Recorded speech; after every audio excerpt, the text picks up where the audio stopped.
Welcome to my first record. My name is David Britto, and I'm a music journalist based in Bombay. For my first record, I'm going to be speaking to artists about their first releases, of course, whether it's an EP or an album, and how their project has aged over time. Today, we've got Bombay-based singer-songwriter Vernon Noronha with us, who released his debut EP, Closer to Home, in 2016, which is quite a nice record. And if you haven't heard it yet, I suggest you go check it out. So, Vernon, thanks for joining me, man. And how have you been during the quarantine? Thanks so much for inviting me on your first ever show. Yeah, quarantine's been tough, man. Like it is for everybody. I depend solely on the money made through live music a lot because streaming music doesn't give you much. So quarantine is a bit tough, but I'm still a little more blessed because of the savings and everything else that's around me. And yeah, all the music's keeping me alive. So I'm making more music. I'm making demos for my next album. So that's how I'm keeping busy.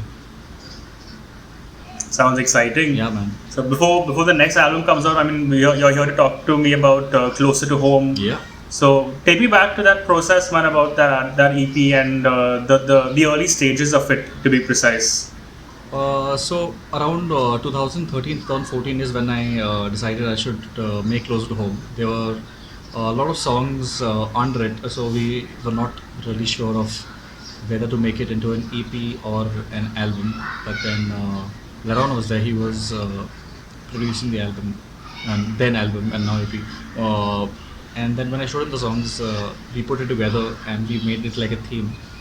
And we came to a theme that it's connected to home, and thus these 5 songs came out of it and became Close to Home, became the 5 songs that we go on to the EP to be produced. And yeah, and what happened that time is like one thing kept adding to the other and just kept lagging. So when I first started in 2000, around 2010, 2014, I wanted to finish it by 2015, but it never did. I think it was my 2015, the birthday at that time, where friends bought me a cake with Close to Home written on it. And I was so thrilled. I'm like, wow, my EP is getting recognized already. But they didn't know that it'll take another year to get produced. That sounds pretty cool, man. I mean, you had fans of the EP before the songs were even out. Yeah. They were. Because I had told everybody I'm producing the EP, I'm releasing the EP, but it was not going through. It was not cutting through, and everything was getting delayed, like how indie musicians delay everything. And you can come home if you want. You can. I mean, let's dive into the songs on the record. The first song, the EP opens with "Come Back, Jack," which is an ode to your father, of course. Yeah. And that song has been has like people recognize you for that song mainly, I guess now because it's got so many plays and Yeah.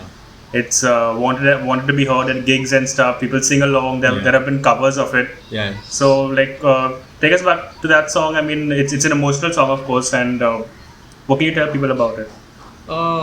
So again, I wrote it as the first line mentions. It's 9 past 11. It's 3 months now. It's 7. So I must have probably written in the 7th month. But again, I wrote it probably in that year itself. It was around May. I remember when the disappearance happened, and I think I must have written it somewhere in December. And I had sent the song. I played a song to Leron first in his house, and he really liked it. And then when we decided to put that song in the EP, I had not completed the song fully. I just written a few lines and then got on to the verse and chorus, and then later on, I put everything together, and then I sent it to Leron. I told him, "See, bro, this is the song. This is how it sounds like." And then Leron played that iconic riff that you can hear on "Come Back, Jack." He put it from UK. He was studying something in UK in music, and he played some piano parts, and he put on a drum beat and sent it to me, and it's almost the same. Like whatever you heard, "Come Back, Jack," it almost sounds the same now. How do you think that song has developed over time? I mean, it's no longer just your song anymore because everyone likes it and listens to it and maybe has a different connection or meaning towards it. And Yeah. what do you make about that? See, I've got a lot of tags on Instagram and Facebook, connected to the song, where people are tagging the song and tagging other people into the song. Uh, that's when I realized people are trying to, connect it to other things like people coming back home and people who are missing their friends and their family and they want them to come back. And it's nice to know that people are connecting the song differently as well because I wrote the song personally to my father, but then not everyone has one family member missing or someone missing, but missing can be in like short terms also. The person can come back, so it's great. It's if you can twist the song meaning to fit your own purpose. It's nice, and it was really heartwarming to say that.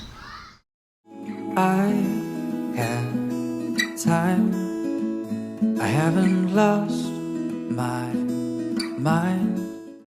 The record then moves to "I Have Time," which is also slow paced and a light listen, and a song that you haven't actually spoken about much. Yeah. I've not read in interviews or seen you talk about it much. I mean, tell us what that song is Yeah. about. Well, see, that song is my personal favorite. I shouldn't say that any of my songs is my favorite, but it's my personal favorite from the EP. I have time because the song is written for me as well, and the home element over there is that I'm trying to get back to who I was and just come back to person to the center base. And the lyrics, if you can hear, I've written the lyrics in such a way where it sounds like a breakup song, but it's not a breakup song because I don't think I've gone through a breakup. But yeah, it sounds like that. I've written it in such a way where the lyrics are like heroes or like actors and actresses to a movie, and the movie is the song, and the story is something else. The main the backstory line to that song is about me. I'm trying to get back to the person I was. I'm trying to slow down, give myself time, and that's how I wrote that to motivate myself, and it came out through a full-fledged song. I didn't know I'll make a full-fledged song out of it, but then it happened and it's there. I build a sunrise with candlelight. I swim the ocean without a price. Then we have a change in pace on the record with Sunrise, with Candlelights, and that song has a totally different shift. And it's a third song on the EP, which is right in the center of the record. And was that a conscious decision to put that song there because the EP takes a different sonic shift? Yeah. So yes, it was a conscious decision to put the song there because of the pace. Because all the other songs, including Lunchbox, was slightly more, not much. But we definitely decided to put that on the third after I Have Time. And now it's also picking up the pace with other listeners because, as I can see, everyone's liking the song more than Comeback Jack now.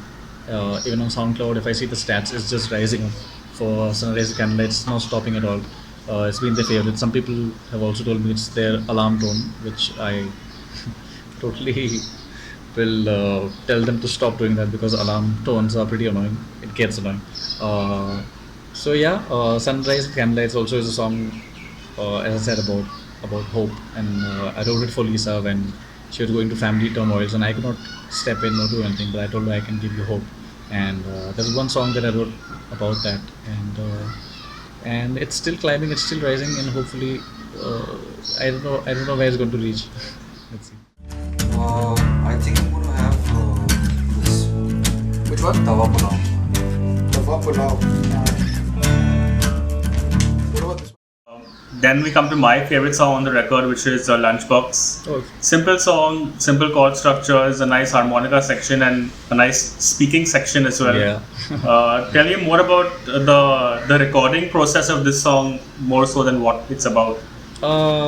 So, firstly, we recorded everything in Ayan's studio, whatever is in the album and EP, if I should say.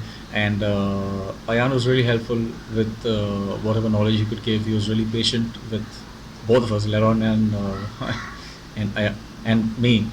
So one thing that he suggested for this song is that we use one of his older guitars, and it was the strings had, I think, around 12 gauge on them. It was just slightly rusted. It sounded a little different, and he wanted me to record on that, so we recorded on that for to give it some chunk, and it was a slightly different guitar than what I use. So that was the first thing on the recording that. Second thing is the interlude section where we can hear Leron and me speaking. Because it was lunchbox, uh, there was an empty section in between. So, and I was really fed up of putting sort of a solo onto it because it will become like very cliche. So Leron and me decided we should not put a solo or any interlude. Leron suggested we should talk or we should put something very random. So one day we went to Paramount restaurant Mahim and tried to record like hotel ambiences but it got really noisy there, and so as the other restaurants as well. So once what we did is we went to Ayan's kitchen. He set up all the recording gear there, like 2 3 mics differently, and he started making coffee and banging some utensils. And he put one mic for both of us, and we were talking, and we just took 2 takes to do that. The first take, I think we did something. We took a menu, and but the second take there was tawa pulao there, and I pointed it out, and that's what's on the record. What you can hear. It's all unplanned. Whatever you hear is unplanned. It's nothing planned. So we just decided to keep it raw and as it is. As the ship sails, play that song again we made. Then the record shifts to that more melancholic sound again, like we heard on the first 2 songs with the EP closer, As the Ship Sails. This song too, I mean, is a song about hope, I presume, like you mentioned earlier, on coming back home. Yeah. And can you touch upon this one again? So as the ship sails is more sort of a song about distant relationships, and I never had one, thankfully, but all my roommates that stayed with me had long distance relationships, and I was lucky enough to see them go through it, so that I can write a song about it. But I pictured myself into a long distance relationship, and then I wrote the song. As why I put the word ship is because my friend Arthur had gone to a ship leaving his girlfriend here in Bombay, so that's where I got the idea from. As the ship sails, and if you see in the lyric video that I made, the animated lyric video that I made, it's on YouTube. The girl that works on the ship comes back. So at the end of the day, I'm just trying to say that whoever goes comes back. So it starts with "Come Back, Jack," where the person doesn't come back at all, and as the ship sails, where the person has hope to come back. It's been 4 years now since the record came out, and looking back on the entire process, what have you learned, and how do you think this record has aged in that span of time? The record's still catching up with people. It's not really caught fire as to how I thought it would. Definitely, one can only learn more from the past albums and past EPs. What I have learned is that I should not put a timeline to my next album or the next EP, because that's what I did for Closer to Home. I put a date called 20th of February, and I just wanted to finish everything within that time, and I shouldn't have done that. I should have waited, and that's the one major part that I've learned. And what I'll not do in the next EP is take guitars for granted. I think I should record with much more brighter guitars if needed. Laziness plays a big part. Even though we have like years to record the EP, we still take everything for granted and act lazy and don't do a good job out of it. So that's what I want to do. I want to take it one step at a time, one day at a time, and record everything properly and give some time for the next one. Looking forward, can we expect some new music from you in the near future? Yeah, man. There's an album coming up. The album's name is called Murray, and for now I'm debating between 8 songs or 10 songs. and because it's quarantine and because we have an extra day after Sunday called Someday, and I have like 1.5 month of some days where I thought I'll record demos someday. But yeah, so I have a lot of days to record demos, and I'm doing that, and I'm trying to put an arrangement out for it. So yeah, if you're looking forward to an album from me, it's called Murray, and it'll be out soon. Awesome. Thanks, Vernon, for the time, and all the best. I'm glad you invited me over. Thanks, Dave. See you soon.